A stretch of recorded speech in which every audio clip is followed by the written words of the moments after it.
Somos River, esto es Iglesia y gracias por estar ahí.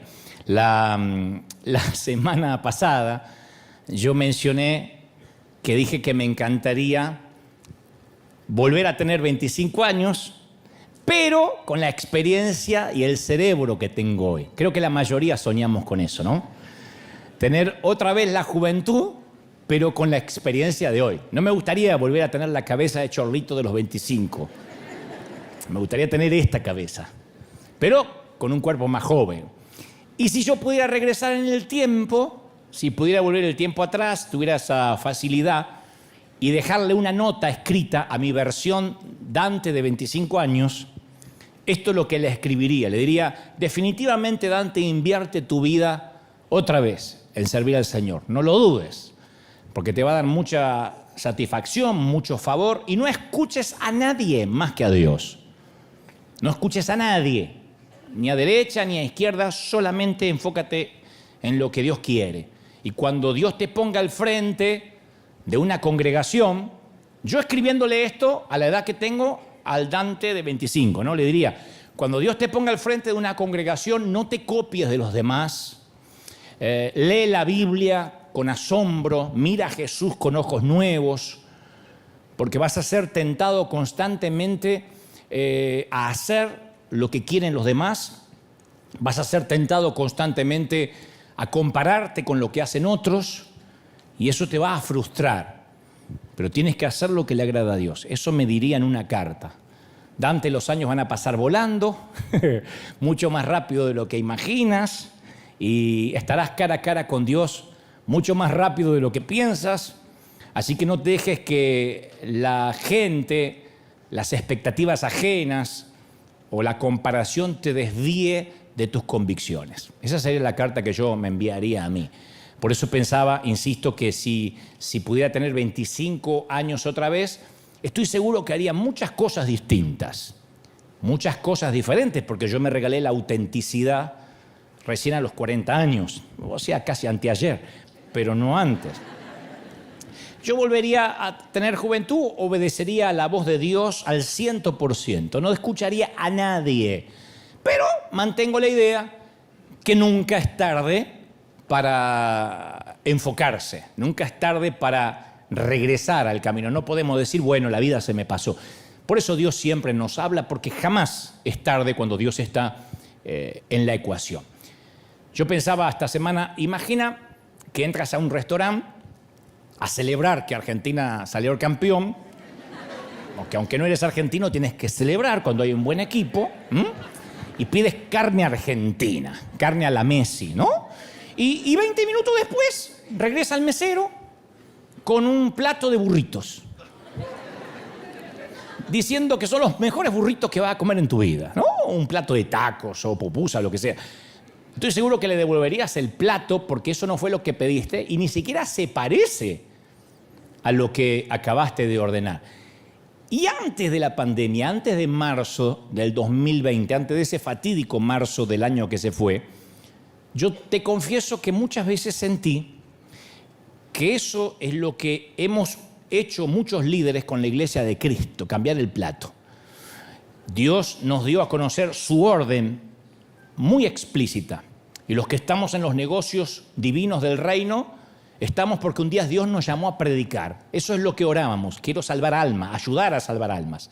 Bueno, el hombre no salva a nadie, pero quiero predicarles a Cristo para que salven sus almas. Ese fue el motor, nuestra atracción a sangre que nos hizo concurrir a una iglesia alguna vez. Yo quiero compartir esto. Esa fue la orden clara de parte del Señor. Dios nos dio un mandamiento claro, que es predicar.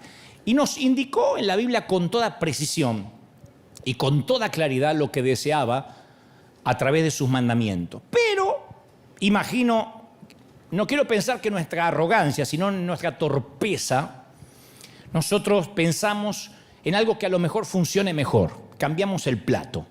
En vez de carne trajimos burritos, o en vez de burrito carne, lo mismo, no se sientan ofendidos los mexicanos, es un ejemplo. Y sin querer, creo que nos dejamos influenciar por muchas otras cosas. Estoy hablando antes que ocurriera la pandemia. Y nos interesamos más por lo que queremos, por lo que la gente podría querer, por lo que las demás iglesias están haciendo. Entonces, de alguna manera le damos una ofrenda a Dios con el espíritu de Caín, en vez de darla con el espíritu de Abel, que es la ofrenda que Dios pidió, la ofrenda que a Dios le agrada. En Marcos capítulo 7 hay un incidente donde Jesús estaba comiendo con sus discípulos, y entonces los fariseos lo reprendieron, se enojaron ferozmente con él porque no se había lavado las manos. Le dijeron, sos un sucio, no te lavas las manos ni para comer. Claro, era una fuerte tradición de todos los ancianos que todos los judíos se lavaran las manos antes de comer. Era una tradición muy fuerte y el que no se lavaba las manos era un apóstata, apócrifo, un blasfemo. Así que lo tomaron como una ofensa. Pero el verdadero problema no era ese, porque Dios nunca le había ordenado al pueblo que se lavara las manos antes de comer. No hay registros de eso. Entonces no había razón para pensar que a Dios le preocupara ese detalle, que el pueblo no se había lavado las manos, especialmente si lo comparamos con los mandamientos que sí Dios ordenó. Y Jesús les dijo, ustedes son unos hipócritas. Ustedes son unos hipócritas, unos falsos, diciendo que estaban enseñando doctrinas de hombre, mandamientos de hombre, las estaban transformando como si fueran doctrinas divinas. Y luego aclaró y dijo, ustedes están invalidando el mandamiento de Dios para guardar su propia tradición. Ni le importan los mandamientos de Dios, lo que quieren es guardar su propia tradición. Y Jesús se enojó mucho. Claro, porque Dios había dado mandamientos muy claros, muy específicos. Pero conforme iba pasando el tiempo, el pueblo sin querer añadió, o queriendo, vaya uno a saber, empezó a añadir tradiciones, cositas que nadie les había pedido, que Dios no les había pedido, pero pensaron que era buena idea agregarlas. Bueno, no está en la Biblia, pero debería estar, como me dijo una vez mi pastor alemán. En la Biblia, dijo él, en el cielo se va a tocar violín solamente y acordeón, que yo digo siempre que eran los dos instrumentos que él tocaba. Y le dije, pastor, ¿dónde está eso en la Biblia? No está, pero debería estar. Entonces, cuando pensamos en lo que debería estar, le agregamos, por ejemplo, lavarse las manos y los utensilios antes de comer. Los fariseos cuidaban eso, algo que Dios ni siquiera había pedido. Ahora, eran buenas costumbres de asepsia, de higiene, pero el Señor no llamó por eso hipócritas a los fariseos. Los reprendió porque habían creado sus propias tradiciones para obedecer cosas sin importancia, dando prioridad a esas prácticas insignificantes antes que a los mandamientos que Dios sí había ordenado. Entonces les dijo el Señor, al honrar ustedes las tradiciones humanas, ustedes creen que eso es obedecer a Dios, pero en realidad no era así. Son tradiciones humanas que Dios no le pidió. Y yo pensaba y meditaba mucho, eso es una autocrítica que les hago como pastor, no solo a ustedes, sino a todos los que están mirando en cualquier parte del mundo, que si no tenemos cuidado, podemos cometer el mismo pecado, generando el mismo resultado, el disgusto divino. Una gran mayoría nos acostumbramos, no nos damos cuenta, es como que nos vamos adormeciendo, anestesiando con tradiciones que capaz que no fueron creadas por Dios, pero nosotros creemos que son bíblicas. Hay personas que a veces se enfurecen cuando se enteran que no hay escuela dominical, pero capaz que no mueven un dedo por predicarle al vecino, pero sí lo enfurece lo primero. Otro se enoja si un mundano sube al altar, a pesar de que aclaramos siempre de que en la iglesia del Nuevo Testamento no hay altares. Los altares estaban en el Antiguo Pacto. El atrio, el lugar santo, el lugar santísimo. Lo que hay ahora son edificios que fungen como templos. Y algunos dicen, no, pero los templos son santos y los altares son santos. Nosotros nos congregamos a veces en hoteles, en hangares, en el Pearson Park. Acuérdense, ¿a dónde estaba el altar ahí? ¿Dónde estaba el atrio? Cerca del baño. ¿Dónde estaba el lugar santo? Entonces a veces decimos, no, este es el altar. Le podemos llamar altar, no es pecado llamarle altar, pero no está este lugar más santo que ese. Por una sencilla razón, si este lugar fuera más santo que ese, yo no estaría acá. O sea, esto es un edificio, es una arena. El altar somos nosotros, el Espíritu Santo mora dentro nuestro, dentro del corazón, ¿sí? Pero alguien por ahí se enoja, ¿no? Porque vino un fulano, un artista y pasó acá y yo lo saludé, subió al altar, pero se enoja por eso, pero capaz que murmura sin piedad de los hombres de Dios en las redes sociales.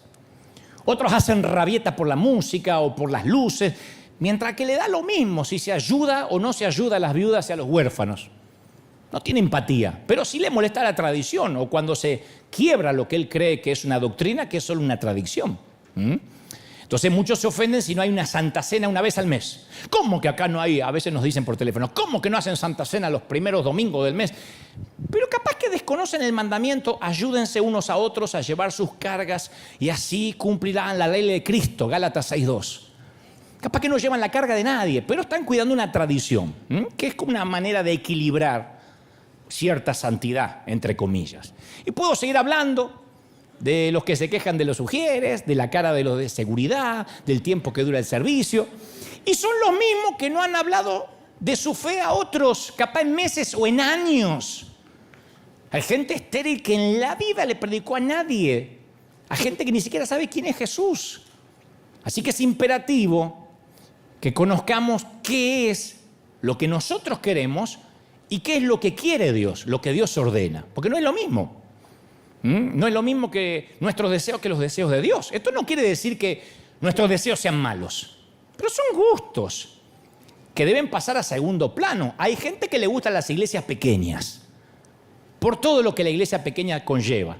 Que puedo tener el celular de los pastores, que en la iglesia pequeña conozco a todo el mundo, que esto es muy impersonal. Hay otros que les gustan las iglesias grandes, cuando menos lo molestan mejor. No, estoy mirando a ustedes, a la gente del mundo que está mirando.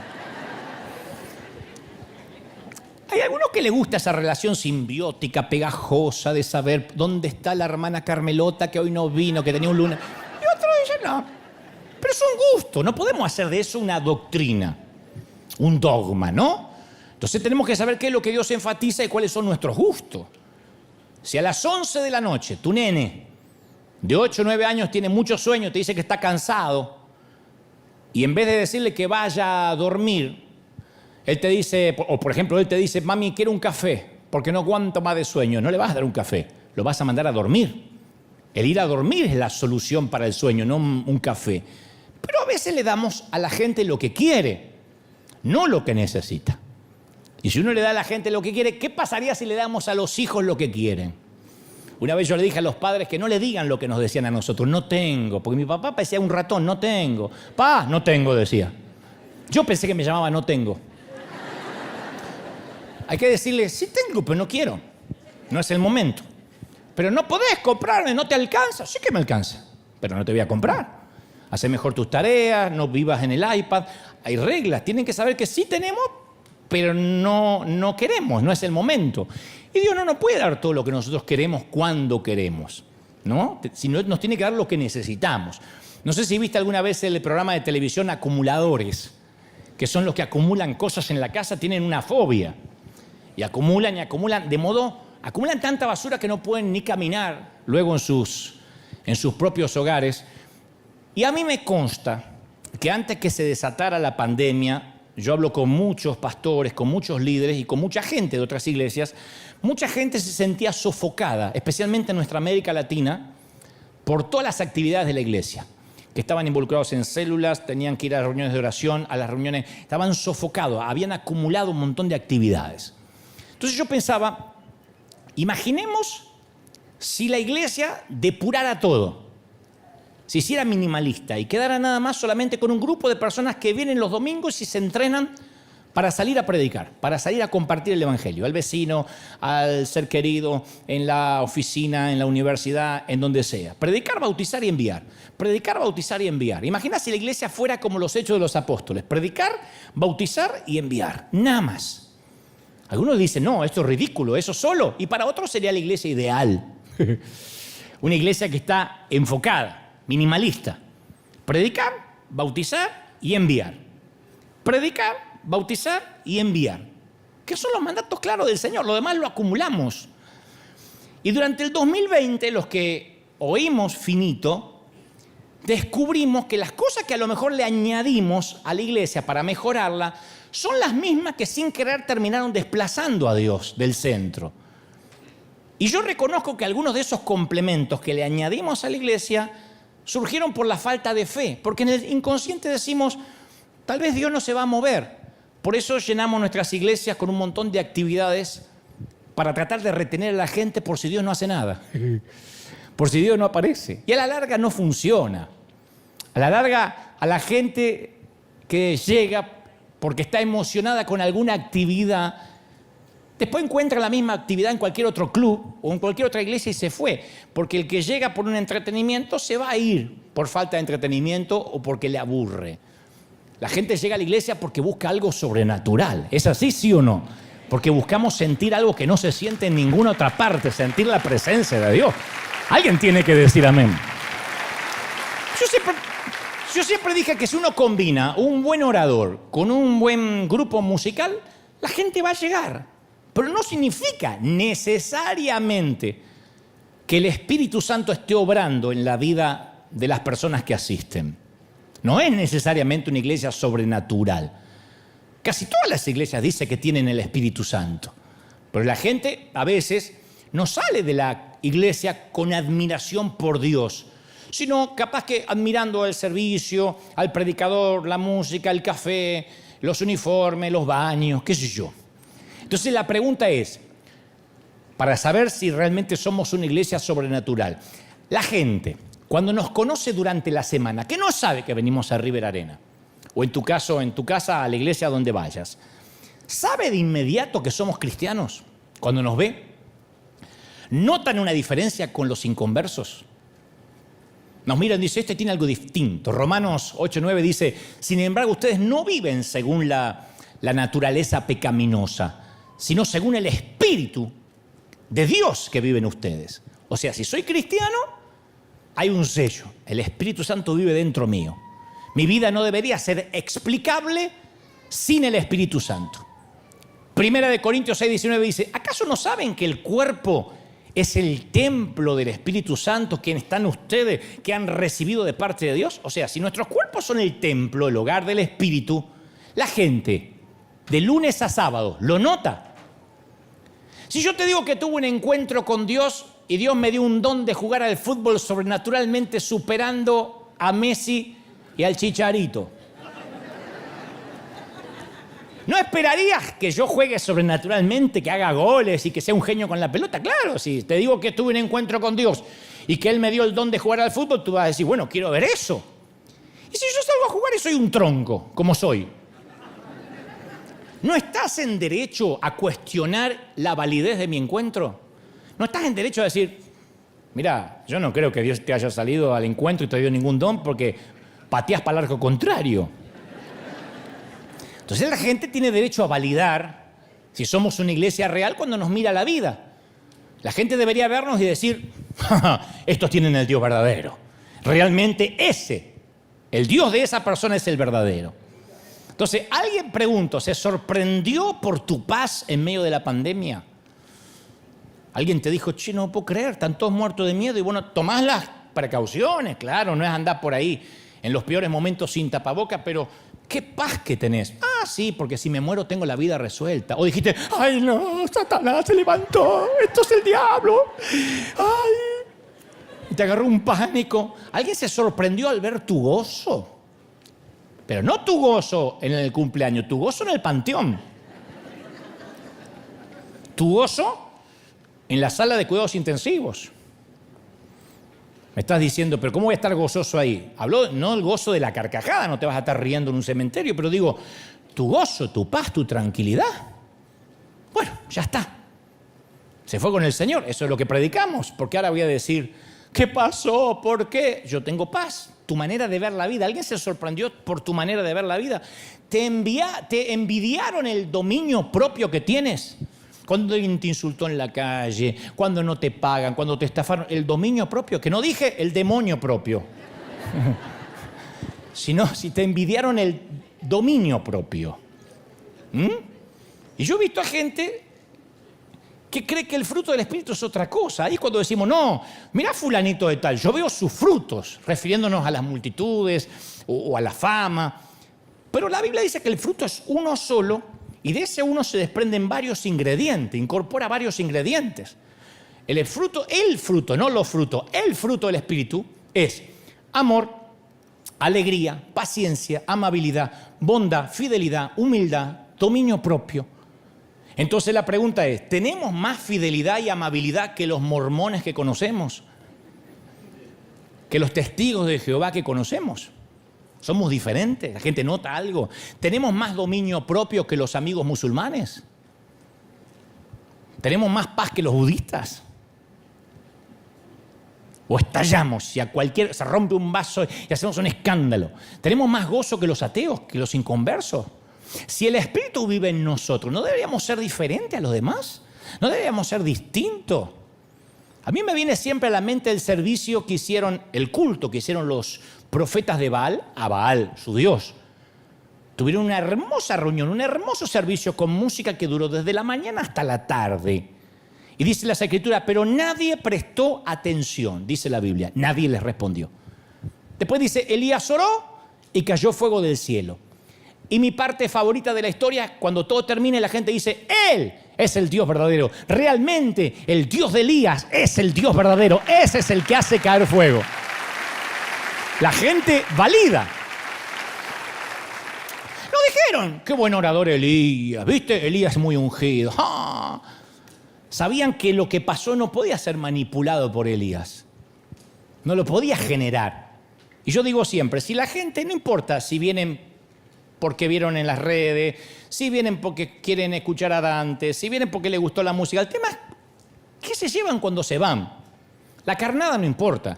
El tema es qué se llevan cuando se van. Si la gente se va hablando del Elías de Dios, en lugar del Dios de Elías, estamos fregados. La gente tiene que irse pensando en el Dios de Elías. Pues yo soy un orador, pero yo no puedo convencer a las personas a que se enamoren o se obsesionen con Jesús, por mucho que predique. Capaz que puedo convencerlos de repetir una oración, pero no puedo convencerlos de que tengan una vida cristiana. Entonces la gente puede conocer a Dios cerebralmente, pero no de manera experimental. Por eso le decimos River Arena la experiencia, porque eso es lo que estamos buscando, que la gente venga y experimente. No viva de una espiritualidad prestada, porque Dios no tiene nietos, Dios tiene hijos. Los nietos de Dios no existen, los hijos son los que experimentan. ¿Es así? Entonces, que la gente experimente su propia experiencia, que la gente, valga la redundancia, que la gente tenga su propia historia con Dios. Entonces, este es el punto. Todos sabemos, o creo que todos lo saben, que nuestro mundo cambió tal como lo conocíamos a partir de marzo de 2020. Como cambió el 11 de septiembre, aquel fatídico 11 de septiembre del atentado a las Torres que cambió nuestra manera de viajar, nuestra manera de ver el mundo. Bueno, esto también cambió el mundo para siempre. No es una pandemia solamente que ya pasó. Y a mí me preocupaba mucho durante estos 15 meses que los que más nos resistimos a los cambios somos los cristianos. No queremos cambiar nada. Decimos, si no está roto, no lo arregles. Y no queremos cambiar. Y yo no digo que las viejas maneras de hacer las cosas están mal, solo que a veces hay cosas que son incompatibles con el nuevo presente. Y en las iglesias nos solemos enamorar de los modelos, de la manera de hacer las cosas. La gente va a las iglesias, elige una iglesia porque le gusta cómo se canta, cómo se lee la Biblia, si cantan himnos, si tienen escuela dominical, cómo te reciben. O sea, los modelos sostienen la visión en esas iglesias y tendría que ser al revés, es la visión la que sostiene el modelo. O sea, ¿para qué venimos a la iglesia? Y a veces podemos atarnos a una manera de hacer las cosas y esa manera de hacer las cosas ya no sirve al propósito original. Nos vamos perdiendo cuál era el plato principal. Entonces, insistir en hacerlo de siempre, negándonos a ver que el mundo cambió, es lo mismo que ahora nos pusiéramos a vender videocaseteras. En la era digital, nadie la va a comprar. Y los líderes tenemos que orar mucho para saber lo más importante acaso que tiene que saber un líder. ¿En qué época, en qué temporada estoy liderando? Como River tenemos que preguntarnos en qué temporada estamos. No estamos en la temporada, volvimos a lo mismo que antes de la pandemia. No, nunca vamos a ser los mismos. Si no entendemos los cambios, no vamos a saber liderar correctamente. Eso fue lo que no me dejó dormir durante toda la pandemia. Señor, ¿qué me quieres enseñar? No podemos volver de la misma manera. Algo nos querés enseñar. Entonces, mi intención, para que nadie se rasgue la vestidura y guarden sus piedras, no es diluir la verdad ni cambiar el evangelio. Simplemente estoy reconsiderando el método que hemos usado para predicar el evangelio y para predicar la verdad. Yo no digo, vamos a modernizarnos necesariamente. Al contrario, yo estoy haciendo un llamado a volver a las Escrituras, a volver a la senda antigua. Si ustedes ven la historia de la iglesia a través de los años, siempre la iglesia necesitó ser podada. Siempre hubo reformadores, reformas. La reforma no es descubrir algo nuevo en la Biblia. Siempre la reforma es volver a las bases que se empezaron a diluir, como hizo Martín Lutero. Epa, acá dice que no se pueden pagar para que te perdonen los pecados. Uy, acá dice que a Dios puede llegar cualquiera. O sea, la reforma es redescubrir lo que ya está escrito. ¿Me siguen hasta ahí, sí o no? Eso es una reforma, volver a los fundamentos. Entonces no debería ser ilógico que River diga, a ver, tenemos que ver nuestra forma de iglesia. No digo que nuestra forma es la única que Dios aprueba. No estoy diciendo somos el tapón del océano, a pesar de que ganamos la Copa América, dicho sea de paso que lo quería decir.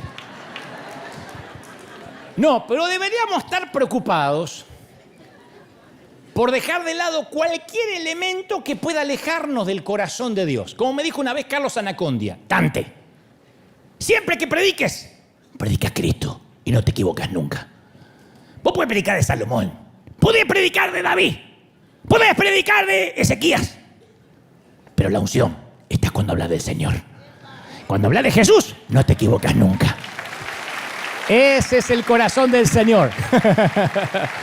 Entonces, desde que se cerraron los edificios y empezamos a bendecir a los pobres y salimos, al principio en una audacia de fe, yo nunca me sentí tan enamorado de Jesús ni de la iglesia como lo estuve y como lo estoy desde que empezamos a salir. Digo, sí, esta era la iglesia.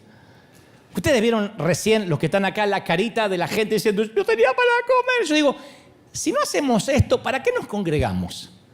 Porque una iglesia no es una subcultura para tener nuestra propia música, nuestra propia moda, nuestro propio lenguaje. Fuimos llamados a ser una contracultura, a ser la sal del mundo. Entonces tenemos que crear una cultura donde todo lo conectemos con un alma perdida, donde todo sea para salvar un alma. Me fascina esto de que cada butaca es una cama.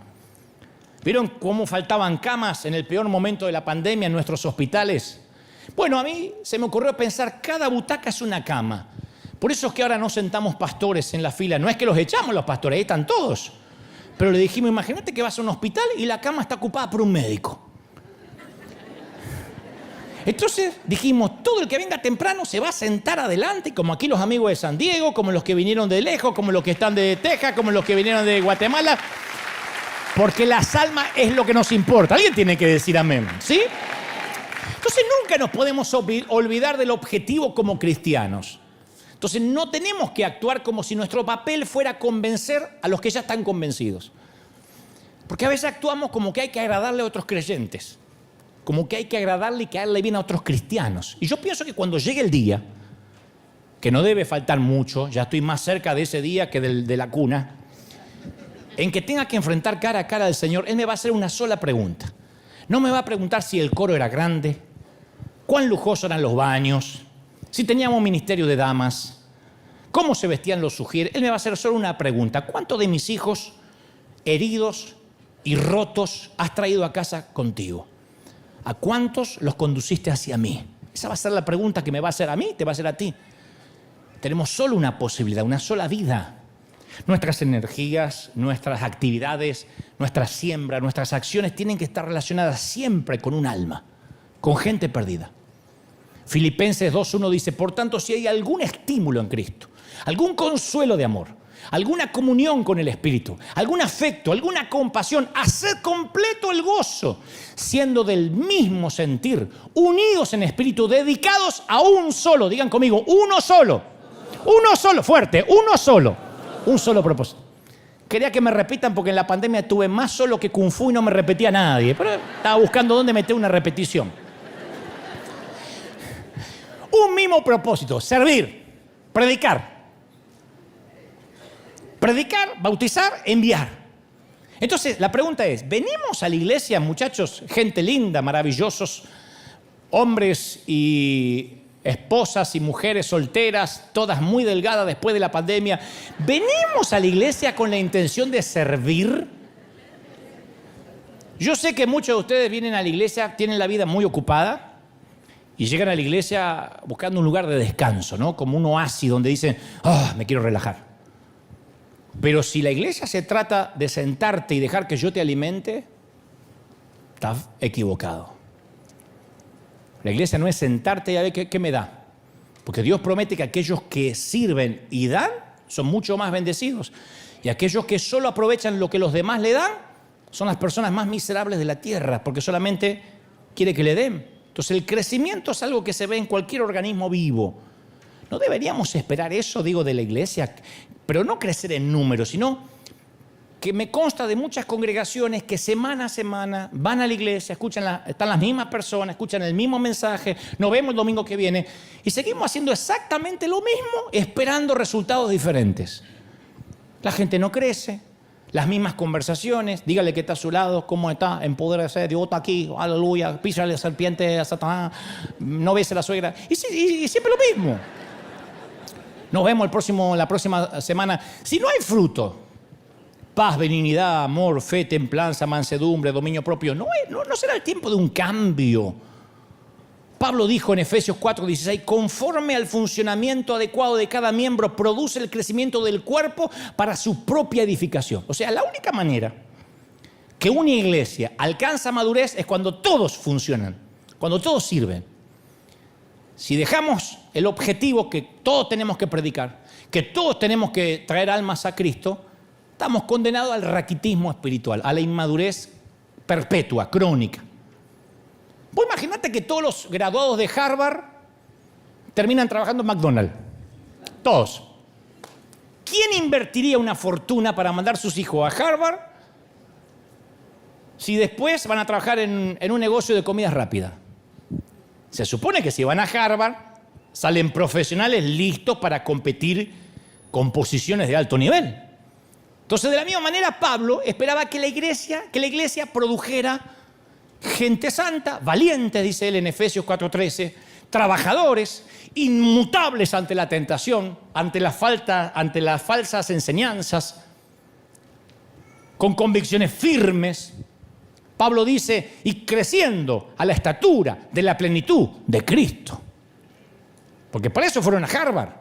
Entonces yo tengo expectativas si alguien se pasó 4 años estudiando en Harvard. No me lo imagino trabajando en Subway. Si fue a Harvard. No estoy desmereciendo el trabajo, digo, si fue a Harvard. Entonces deberíamos esperar mejores resultados de aquellos que pasaron 4 años o 4 décadas dentro de una iglesia.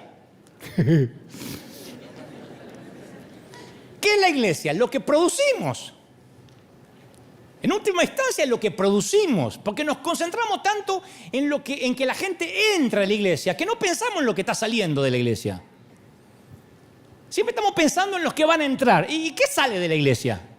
No, pero para entrar hay que entrar con santidad. ¿Pero qué sale?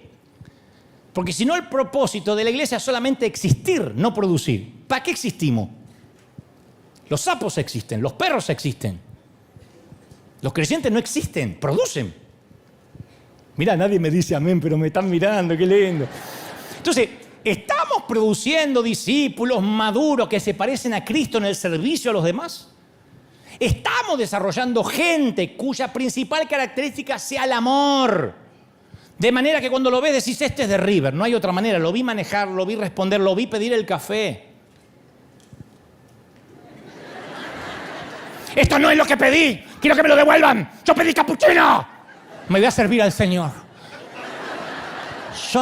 No, decir que sabemos que es gente rota. Está bien. Pero ¿cuánto tiempo puede estar roto? ¿Cuánto tiempo se te puede saltar la térmica por un capuchino equivocado? 1, 2. Un mal día lo tenemos todo. Un mal mes, un mal año, una mala década. Ya es un patrón. Entonces, ¿para qué existimos? Así como Pablo, yo quiero llegar al final de mi vida sabiendo que no la desperdicié, que fui creciendo, como dije hoy. Me encanta que ya no tengo 25 años, pero tengo otra cabeza, otro corazón. Claro que soy mejor que ayer y peor que mañana, pero he mejorado. Y a veces a nosotros venir a la iglesia solo nos enorgullece cuando podemos exhibir una familia feliz, que nuestros hijos no usan lenguaje obsceno. Pero eso no necesariamente demuestra que el Espíritu Santo está con nosotros. Hay muchas familias con hijos muy educados que jamás pisaron una iglesia. Ay, no, pero mis hijos no están en la droga porque tengo a Cristo. Hay muchos que no están en la droga y no tienen a Cristo. Necesariamente eso no significa que tenemos a Cristo. La ausencia de maldad no significa que estamos haciendo algo bueno. No hacer nada malo. Hay gente que dice, yo nunca robé. Pero eso no te hace bueno. Deberías no robar, pero no te hace bueno. Entonces, por años la gente nos conoció a la iglesia por todo aquello a lo que nos oponemos. Nos oponemos al aborto, nos oponemos al asesinato, nos oponemos al divorcio, pero no nos conocen por lo que sí proponemos, por lo que sí producimos, por lo que sale de River. Y casi sin darnos cuenta, un día nos olvidamos por qué nos reunimos. Por eso decimos siempre que lo sagrado no se vuelva común, porque se nos olvida. Y no creas que, ¿cómo me voy a olvidar si vengo a la iglesia? Entrar a un edificio, aunque tenga la palabra iglesia, aunque tenga una cruz afuera, no significa que necesariamente Dios la considera como tal. Apocalipsis 3:1 dice, conozco tus obras, que tienes nombre de que vives, pero estás muerto. Uno puede tener el nombre, iglesia sagrada, santidad santísima, de la indisolubilidad de la Trinidad, y está muerto. O sea que ni el nombre te garantiza estar vivo. Vamos a suponer que mi preocupación principal sea la salud de la gente y entonces me pongo un negocio que está muy de moda. Jugos orgánicos 100% fruta fresca. ¡Oh! Alquilo una tienda, pongo un banner con verduras sonrientes, todas fresquitas sonriendo. Entonces me dedico a hacer batido de zanahoria, rúcula, remolacha, espinaca, pepino. Y hay un problema. No hay suficiente gente que le gusten esos jugos saludables. Y eso hace que no sea rentable mi negocio. Entonces, ¿cuál es la solución? Bueno, le agrego crema y azúcar. Es una opción. Siguen habiendo lo saludable, pero ahí está crema y azúcar para el que no le gusta lo muy saludable. Y una vez que le agrego eso a los jugos, empieza a llegar más gente, porque ahora sí es rico. Después le agrego chocolate y las ventas siguen creciendo. Después le añado colorantes, caramelo, y empiezo a amasar una fortuna, porque a toda la gente le gusta eso. Empiezo a notar que los clientes están engordando. Pero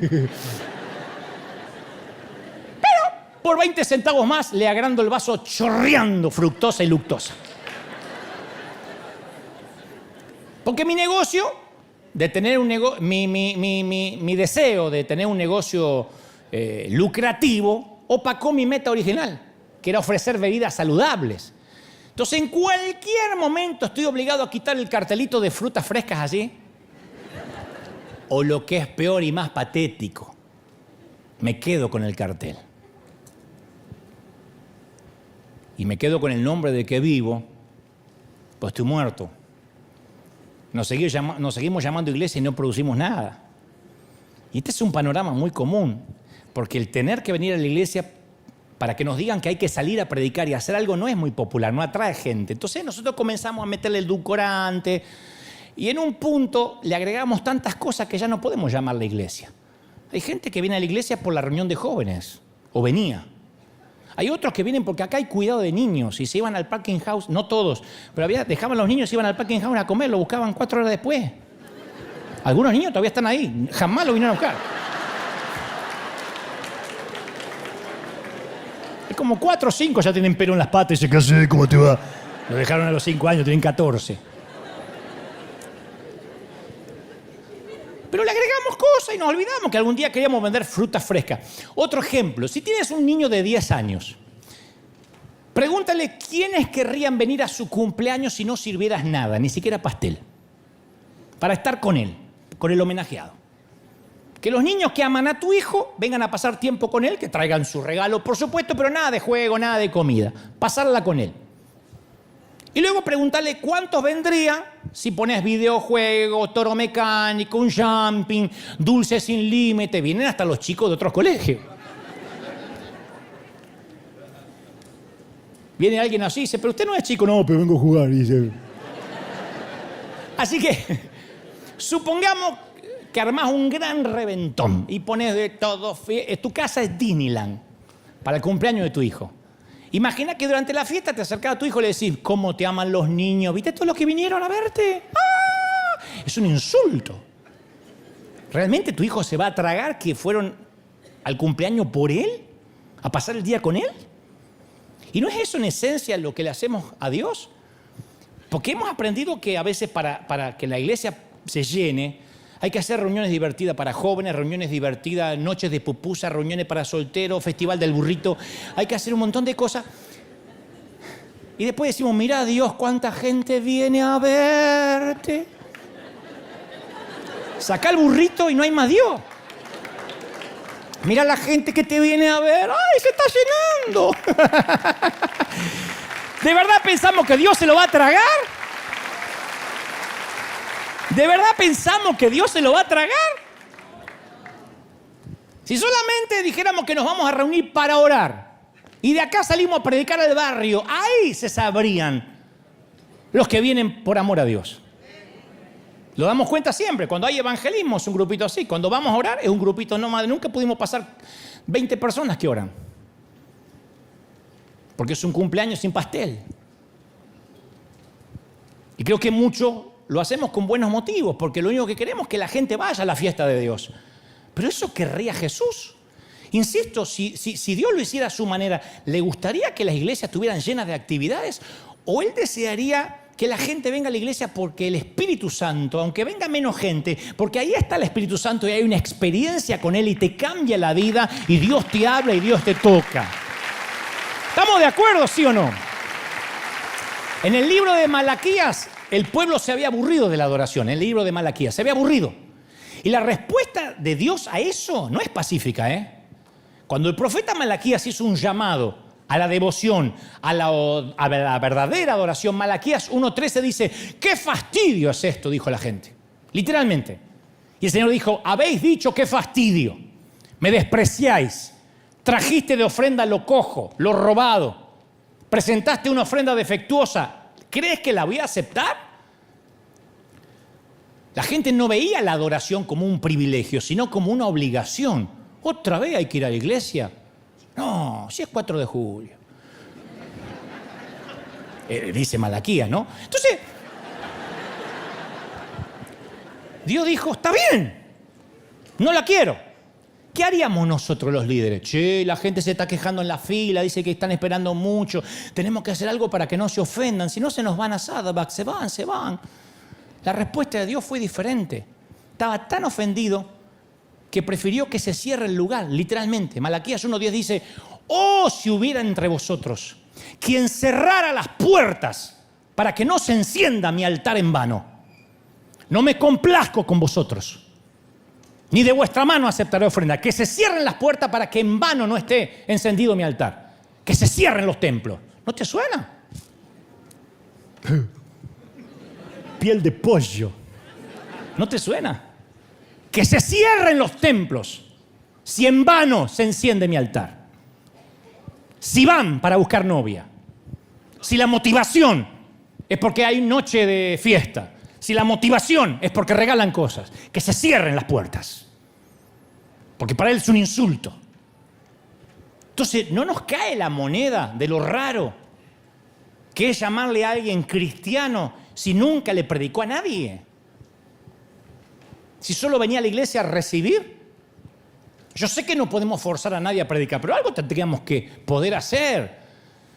Yo pienso que ningún equipo soporta en un equipo de fútbol que uno no juegue estando dentro de la cancha. Ningún ejército soporta a un soldado que no quiere pelear estando en una guerra. Entonces, ¿por qué las iglesias seguimos soportando cristianos que se niegan a mover un dedo? ¿Por qué no tratamos al egoísmo como la Biblia lo trata, como un pecado que hay que confrontar? Si la Escritura nos dicen que sirvamos unos a los otros, ¿no es raro que a la gente le eximamos esa responsabilidad y le demos cosas para que venga y no se moleste en servir? Primera de Pedro 4:10 dice, cada uno según el don que recibió, ministrelo a otro. No dice si recibió un don. Con el don que cada uno recibió, tal vez no puedas predicar a una multitud, pero puedes cocinar algo. Puedes honrar a un viejito en tu barrio.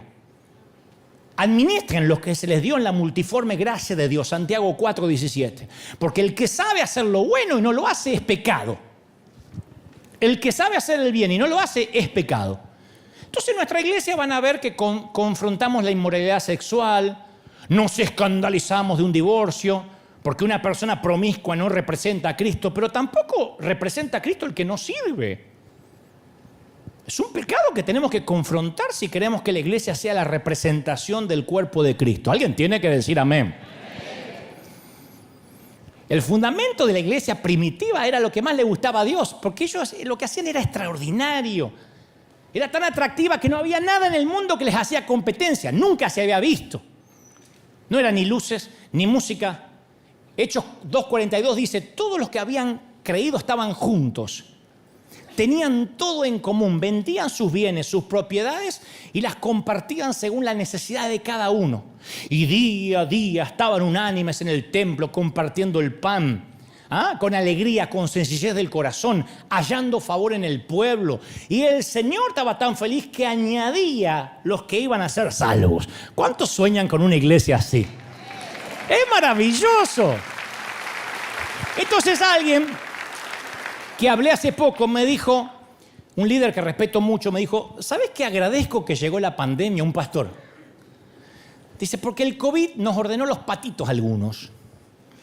Algunas cosas que teníamos que cambiar. Muchas iglesias parecían zoológicos. Sacamos todos esos poderosos animales de la jungla y los exhibimos en jaula. Y después me dijo, ¿vos viste la película Madagascar? Digo, sí. ¿Vos te acordás de qué se trataba la película de DreamWorks? Empieza con unos animales salvajes que están en un zoológico. El león es el favorito, ruge y todos los niños están felices. Todos se maravillan con los animales fuertes y exhibidos. Los entrenadores los atienden, le dan lo que necesitan. Los hábitats están diseñados para que parezcan hábitats naturales, pero es una jaula. Están en el zoo. Y la cebra, rayada como algunas hispanas, sueña con estar en la jungla. Y debido a su impaciencia, no le voy a contar la película, crea una situación que terminan escapando del zoológico y después de atravesar la ciudad terminan en la selva de Madagascar, ¿no? Una película muy divertida porque trata de animales que están tan domesticados que no pueden sobrevivir en la selva, no pueden. El zoológico los hizo dóciles, pero también los hizo inútiles. No pueden convivir con la naturaleza salvaje, son animales de invernadero. Y no hay nada mejor que ver la emoción de un animal salvaje en su hábitat natural. Un animal haciendo aquello para lo que fue creado, sin domesticar, sin civilizar, sin enjaular. Si alguna vez vas a un safari y ves animales sueltos, nunca vas a un zoológico en tu vida. Se te arruina para siempre el zoológico. Porque un animal enjaulado es demasiado seguro, predecible, aburrido. ¿Cuántos fuimos al zoológico de chico y dice, papá, mira, el oso blanco se mueve? Es una piedra, hijo. Oh.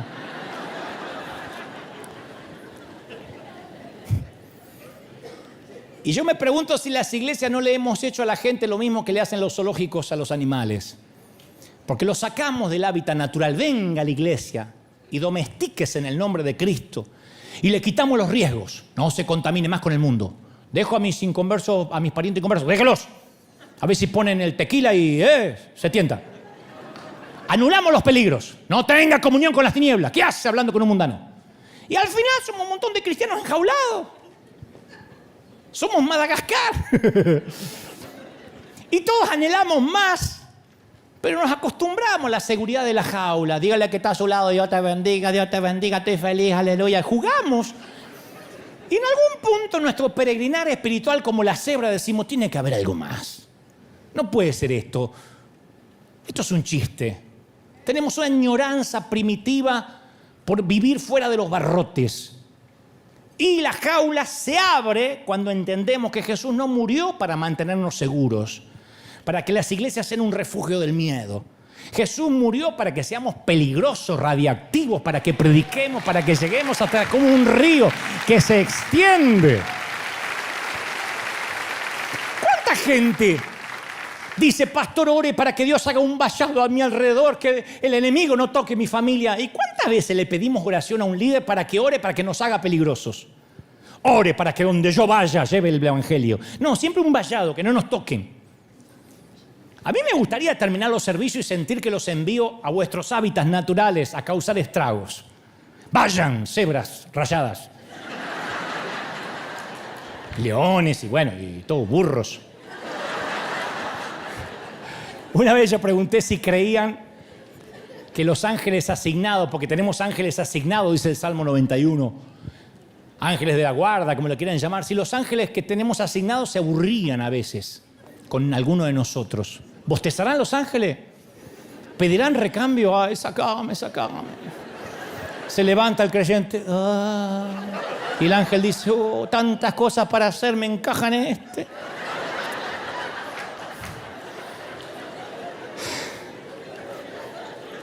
Maneja así, para en el stop media hora. Mira. Dice, no viajó mal, ángel, ni siquiera. Cuando un argentino maneja, ahí trabajan los ángeles. Ahí sí, estoy como 3 o 4. No piden ser cambiados. Los cambia Dios mismo, los cambia porque no, el estrés los mata. Se le van cayendo las alas. ¿Desde cuándo se volvió seguro seguir a Cristo? ¿No será que confundimos seguir a Cristo con el sueño americano? ¿No será que confundimos seguir a Cristo con tener mayor crédito? Entonces el Evangelio es algo más que limitarse a no hacer nada malo. Limitarnos a cumplir los mandamientos en una jaula religiosa. Yo conozco iglesias que han estado años en la misma jaula de doctrina por años. Y hasta las tradiciones perdieron significado porque ya no saben ni les recuerdan por qué las mantienen. Cuando aprendemos cómo se hace algo y olvidamos por qué lo estamos haciendo, entonces es una jaula que nos tiene cautivos. Acá siempre se hizo así. ¿Por qué? ¿De qué sirve? Acá siempre se hizo así. No te pueden explicar. Y esa valentía que necesitamos no se cultiva en la jaula. Los 12 discípulos escucharon las parábolas de Jesús de primera mano. Bebieron el agua que Jesús convirtió después en vino. Filetearon los peces en la pesca milagrosa. Lo vieron caminar sobre las aguas. No solo les enseñó a ser pescadores de hombres, les enseñó a ser hombres. En un tiempo donde la persona promedio no se alejaba del mar de Galilea, más de 60 kilómetros, los mandó a las esquinas del mundo antiguo. Habrían muerto ahí nomás estos tipos, fueron enviados a los confines de la tierra, les enseñó a ser hombres. Les dio valor, trastornaron el mundo. Entonces, ¿no será que tenemos que salir de la jaula? ¿No será que tenemos que abandonar la seguridad? Porque él mismo, Jesús, dijo que no tenía dónde recostar su cabeza. Entonces Jesús tenía un lado salvaje. Y creo que nosotros deberíamos tenerlo, un lado que no se puede civilizar. Pero siempre miramos la Biblia de manera escéptica, civilizada. Y él murió para darnos una vida fuera de la jaula. Voy a terminar casi con esto. Yo leía a un pastor de Seúl, Corea. Tiene 70.000 personas y dijo en una conferencia de pastores que le dijo a sus miembros que no se quedaran más de 5 años con él. Que se congreguen 5 años y después se vayan, porque dejen lugar a otro. Porque dice, después de 5 años ya no tienen más nada que aprender de mí. Empiezan a oír otra vez lo mismo. Y como un adolescente cumple 18 y se tiene que ir de la casa, comenzar una nueva temporada, dice, si se quedan en la iglesia no van a crecer. Pero se topó con un problema.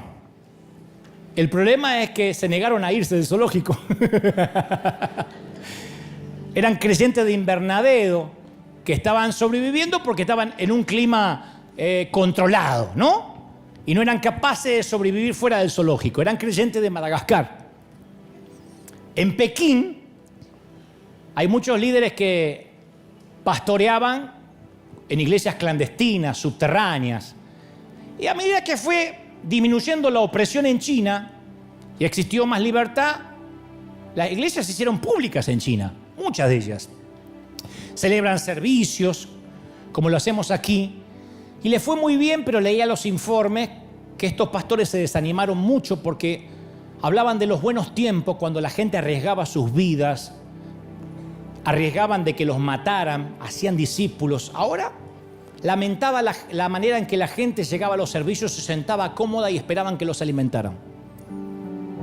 Se volvieron raquíticos, pero a la vez obesos, comiendo, pero no compartiendo, mar muertos. En Corea vieron esa misma actitud y les aterra que pueda pasar lo mismo. que la gente quiera un Cristo de bolsillo, una iglesia cómoda que supla las necesidades. Lo que comenzó como un movimiento se transformó en un grupo de gente cómoda.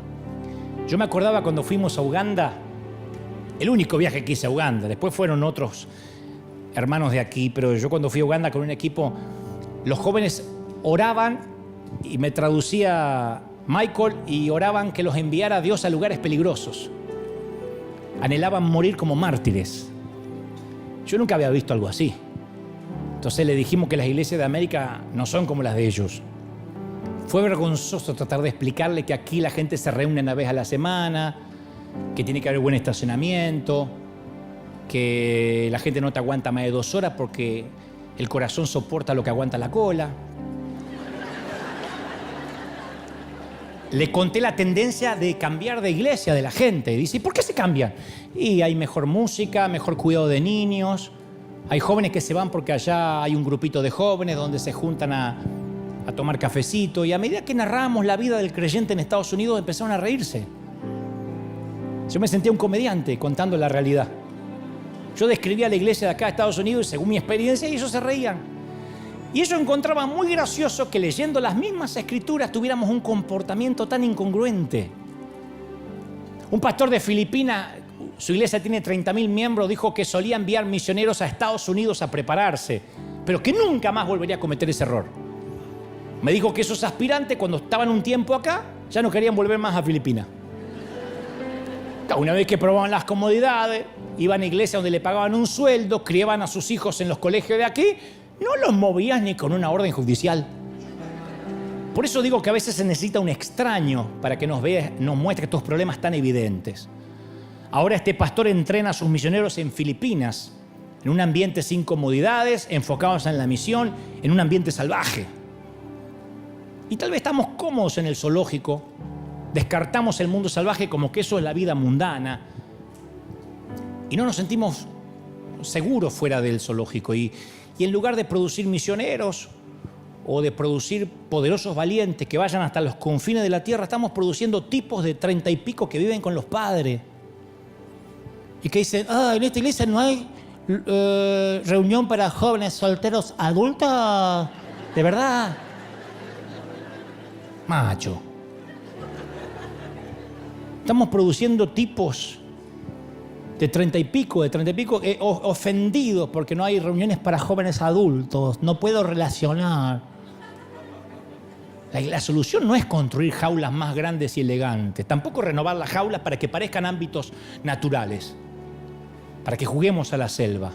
Yo creo que es hora de recordarle a todos los instintos naturales que tenemos. Como dijo un gran líder, hay muchas iglesias cuya única misión es mantener la institución en vez de la misión, la visión. Y esa es la manera de acabar con la mentalidad. ¿Y qué gano yo con esto? ¿Y a mí qué me da? Necesitamos una unción de empatía. ¿Sabés lo que es la empatía? La empatía no es lo mismo que la comprensión. La comprensión es ver a alguien que se está ahogando y le tirás un salvavidas. Eso lo hace cualquier persona que tenga un corazón más o menos noble. La empatía es tirarse al agua fría y sacarlo de ahí. La empatía te moldea, te quita yo qué gano con esto. Por eso en esta temporada animamos a que traigas a los niños al servicio. Yo estoy animándolas a que ustedes, por ahí se mueven un poquito, si está muy molesto y llora mucho, tenemos la nursery, pero si no, o el teatro familiar, pero si no, está bueno que traigan a los niños en esta temporada, porque tuvimos clases enfocadas para ellos durante mucho tiempo y estuvo muy bueno.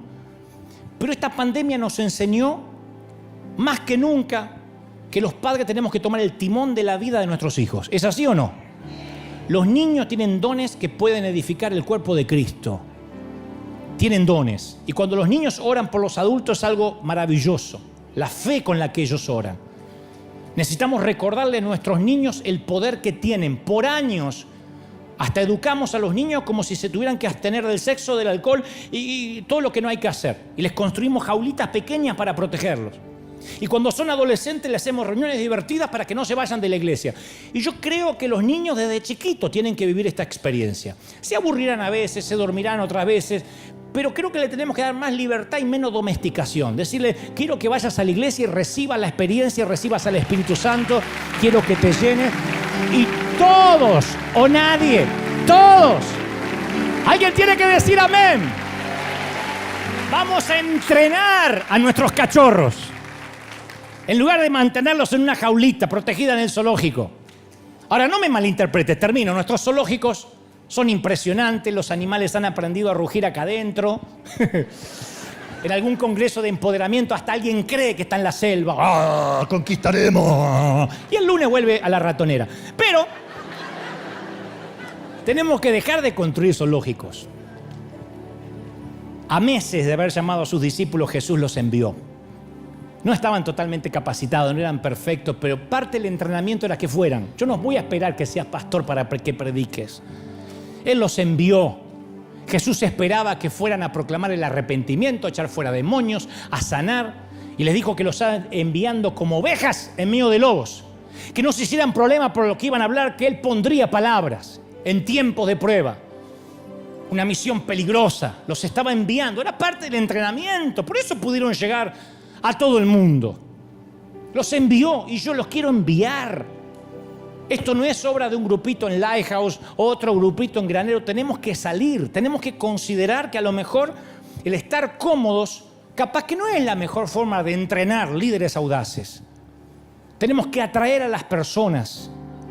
Si la gente ve que compartimos las posesiones, que damos, van a venir de todo el mundo, no van a poder creer la paz que tenemos, que siempre damos gracias. La iglesia primitiva, algunos los odiaron, otros los ignoraron, otros no podían dejar de verlos, pero ahí estaban marcando la historia. No más refugio del miedo. River no es un refugio del miedo. River es para gente rota, para gente imperfecta.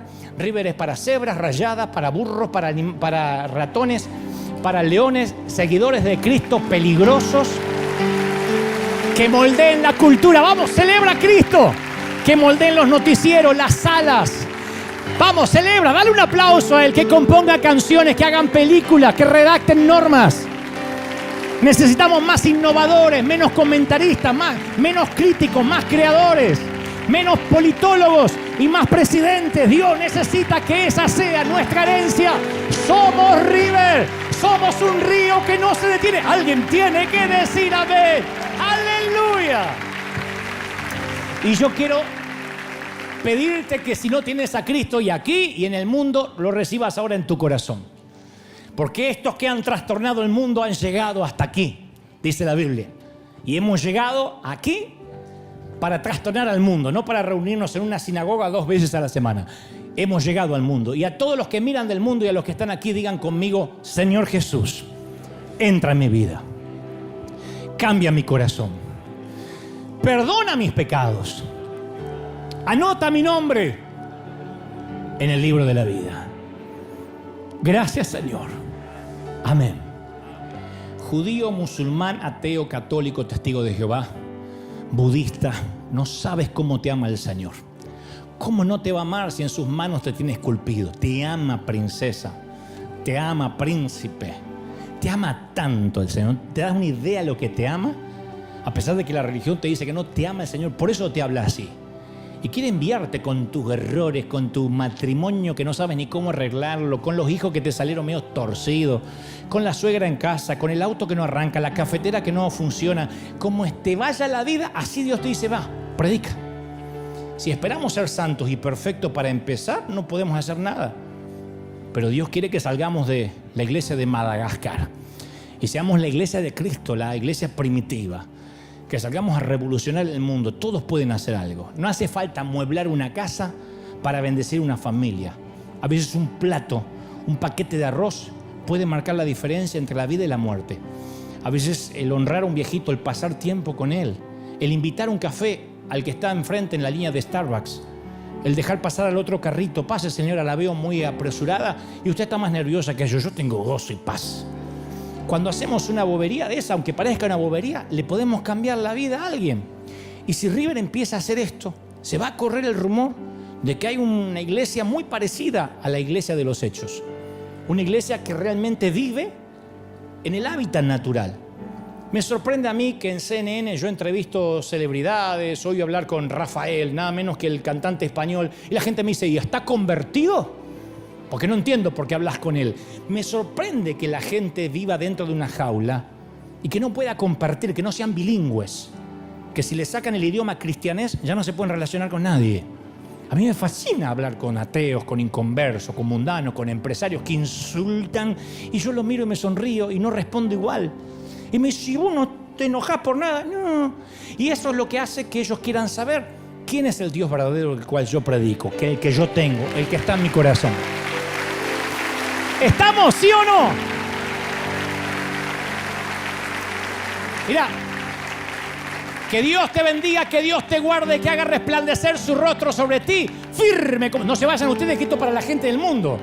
Firme como talón de oso, escuadrón de búsqueda en combate contra las filas invasoras. Nos vemos pronto, que Dios te bendiga, hasta la próxima. Chao, Dios te bendiga, hasta el próximo domingo.